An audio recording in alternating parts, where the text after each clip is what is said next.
నమస్తే మిత్రులారా, నేను జర్నలిస్ట్ రమేష్ని.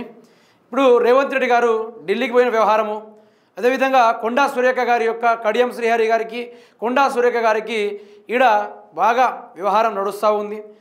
వీరి మధ్యలో కాంగ్రెస్ పార్టీలోని వర్గపోరు నడుస్తుంది. తెలంగాణ రాష్ట్రంలో రైతు బంధు సమస్య మరీగా పెరిగిపోతుంది. అదేవిధంగా రేవంత్ రెడ్డి గారు తాను అధికారంలో ఉంటూ సరిగా తిండి కూడా తింటలేడట. అంటే ఒక రోజుకి 20 గంటలు పనిచేసి చక్కగా తిండి కూడా తింటలేని ఒక కాంగ్రెస్ నాయకుడు అయితే మాట్లాడుతున్న వ్యవహారం మనకు అవపడుతూ ఉంది.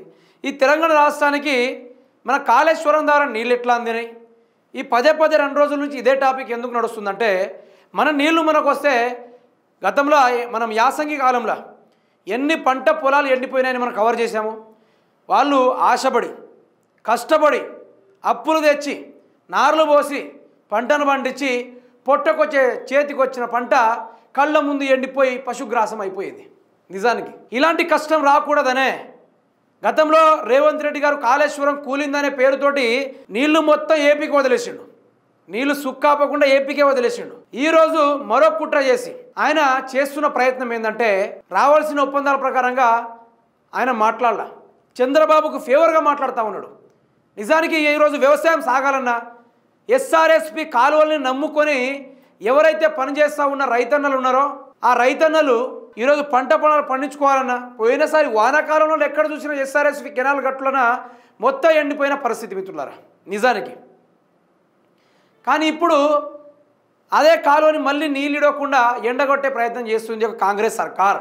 అటు రేవంత్ రెడ్డి ఏమో తెలంగాణ రాష్ట్రాన్ని తాకట్టు పెట్టే ప్రయత్నము, రాష్ట్రంలో ఉన్న మంత్రులేమో వర్గపోరు విభేదాలు, ఈ రాష్ట్రంలో ఉన్న ఎమ్మెల్యేలేమో ఈ జాడపత్తలేని వ్యవహారాలు మనం చూస్తూ ఉన్నాం మిత్రులారా. నిజానికి వార్త చూసుకుంటే చంద్రబాబుతో రేవంత్ మ్యాచ్ ఫిక్సింగ్, తెలంగాణకు ద్రోహం చేసేందుకు కుట్ర, ఢిల్లీలో బనకచెర్ల భాగవతం బయటపడింది, బాబుతో రేవంత్ లోపాయికారి ఒప్పందం, కృష్ణాలో 763 టీఎంసీల కోసము కేసీఆర్ ఫైట్ చేస్తే రేవంత్ రెడ్డి 500 టీఎంసీలు చాలని చెబుతున్నాడు. అంటే అదనంగా చూశారు కదా, అదనంగా మిగిలిన టీఎంసీ అని నువ్వు కూరగొట్టుకున్నట్టుగా రేవంత్ రెడ్డి గారు చంద్రబాబు నాయుడుకు ఒత్తాసు పలుకుతా ఉన్నాడు. అపెక్స్ కౌన్సిల్కు ఎందుకు డిమాండ్ చేయట్లే, చంద్రబాబుతో చర్చల వెనుక మతలబు ఏంటి, గురుదక్షిణిగా భావించాలా, హరీష్ రావు గారు మాట్లాడారు. అయితే మీకు నిజానికి ఒకటి చెప్పాలా, కేసీఆర్ గారు 760 టీఎంసీలు కృష్ణా జిల్లా పైన మనకు రావాల్సిన వాటా పైన ఆయన ఫైట్ చేస్తే, ముఖ్యమంత్రి రేవంత్ రెడ్డి ఏమో 500 టీఎంసీలు చాలు, what we get we want 50% అంటూ ఆయన మాట్లాడిన తీరు కూడా మనం చూసింది. నిజానికి చెప్పండి మిత్రులారా, ఈ విధంగా కుట్ర చేస్తే రాష్ట్రాన్ని జల దోపిడీకి కారణము ముఖ్యమంత్రి రేవంత్ రెడ్డి. ఇది రాష్ట్రం నాకు ప్రజలు ఓట్లేసి గెలిపించారు, నా నీళ్లు కేసీఆర్ గారు ఎట్లా కొట్లాడారో దాన్ని మించి కొట్లాడితే చంద్రబాబు ఇటు చూడాలంటే నీకు గజ్జలు వణికిపోవాలనుకుంటూ వార్నింగ్ ఇవ్వాల్సింది పోయి ఇక్కడ యారా ప్రెస్ మీట్ పెడితే తెలంగాణ సమాజం చూస్తుంది, సోషల్ మీడియాలో ఎక్కడ వైరల్ అయిపోద్దని కథతోటి ముఖ్యమంత్రి రేవంత్ రెడ్డి గారు యాడికి పోయిర్రు, ఢిల్లీకి పోయి చర్చలు పెట్టిళ్ళు. ఇద్దరు సందులో సడమియ్యాక ముచ్చట్లు పెట్టిన వ్యవహారం. చంద్రబాబును నేనే స్వయంగా ఆహ్వానిస్తా, బనకచెర్లపై చర్చిద్దామని పిలుస్తా, ఎవరు ఒప్పుకున్నా ఒప్పుకోకపోయినా ప్రధాని మోడీకి చంద్రబాబు అవసరం ఉంది, మళ్ళీ టీడీపీ గెలవాలంటే గోదావరి నీళ్లు కావాలి, కేంద్రాన్ని ఏపీ సీఎం అనుమతి అడుగుతుండు, కేంద్రం సైతం అనుమతులపై చర్చిస్తుంది, మాకంటే ముందే కిషన్ రెడ్డి కేంద్ర మంత్రులను కలిసి ఫిర్యాదు చేసిండు, చంద్రబాబుతో చర్చలతోనే సమస్య పరిష్కారం. ఢిల్లీలో మీడియా చిట్ చాట్లో రేవంత్ రెడ్డి గారు మాట్లాడడం జరిగింది. ఆయన ఏమంటున్నాడో మీరు విన్నారు కదా, బనకచెర్లపై చర్చిద్దామని పిలుస్తా, ఎవరు ఒప్పుకున్నా ఒప్పుకోకపోయినా ప్రధాని మోడీకి చంద్రబాబు అవసరం ఉంది అంటే నీకేం అవసరము, తెలంగాణ నీళ్లను పోయి తీసుకెళ్ళి ఆయనకు ఓడిగొట్టాల్సిన నీకేం అవసరము, ఎవరు ఒప్పుకున్నా ఒప్పుకోకపోయినా అంటే రాష్ట్ర ప్రజల చేతుల్లో గాజులు దొడుక్కొని రాష్ట్ర ప్రజలు చెవులో పూలు పెట్టుకుని ఉన్నారనుకున్నావు. గురువు శిష్యులను తరిమితే బిడ్డ యాడికి పోయి పడతారు ఆడబడతారు. రాజుల కాలం చూసుకోండి మీరు, రాజుల తాతల తరాల ముత్తాతల ముత్తాతల తరాలు చూసుకుంటే గోదావరి నీళ్ళు వృధాగా కింద పోయిన పరిస్థితి. ఏ ఒక్కడు కూడా దాన్ని ఆనకట్టనో కాళేశ్వరం బరాజు లాంటిదో అది ఆపి కూడా ఏ ఒక్కరు కూడా దానిపైన ఈ నీళ్లు ఆపితే తెలంగాణ సమాజ రైతులు బాగుపడతారని ఏ ఒక్కడిని ఆలోచించినా ఏ ఒక్కడు కూడా ఆలోచించలే.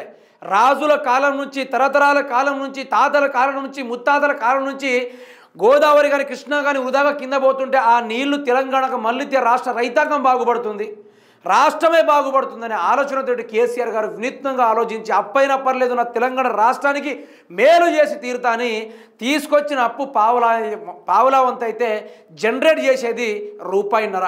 తెలంగాణ రాష్ట్రం నుంచి వచ్చే ఆదాయము రూపాయిన్నర, కేసీఆర్ తెచ్చిన అప్పు పావల. ఇదొకటి అర్థం కావట్లే ఎవరికి.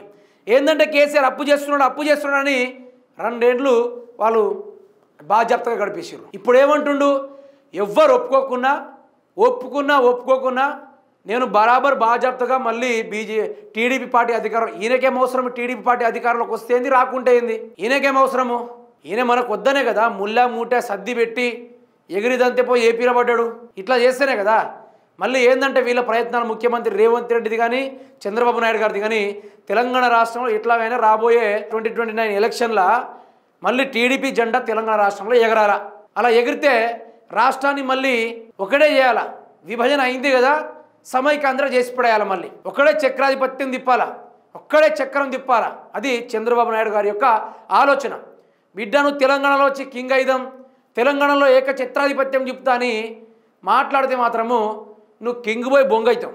తెలంగాణ రాష్ట్ర ప్రజలు నిన్ను బొక్క బోర్లో కలిసి మరీ కొడతారు. చంద్రబాబు నాయుడు నేను తెలంగాణ అభివృద్ధి చేసిన అన్నీ మాట్లాడితే తెలంగాణలో చూసుకుంటా ఊరుకోలేరు. మొదలు నిన్ను రైతులే పట్టి కొడతారు, బరాబర్గా రైతులే పట్టి కొడతారు.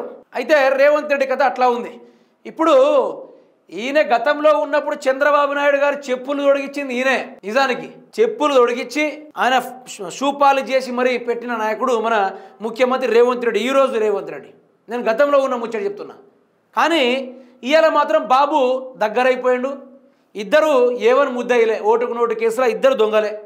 ఇద్దరు దొంగలైనా కూడా మా తెలంగాణ రాష్ట్ర ప్రజలకు తెలిసి ఓటేశారో తెలియక ఓటేశారో కానీ మొత్తానికి గెలిచిర్రు.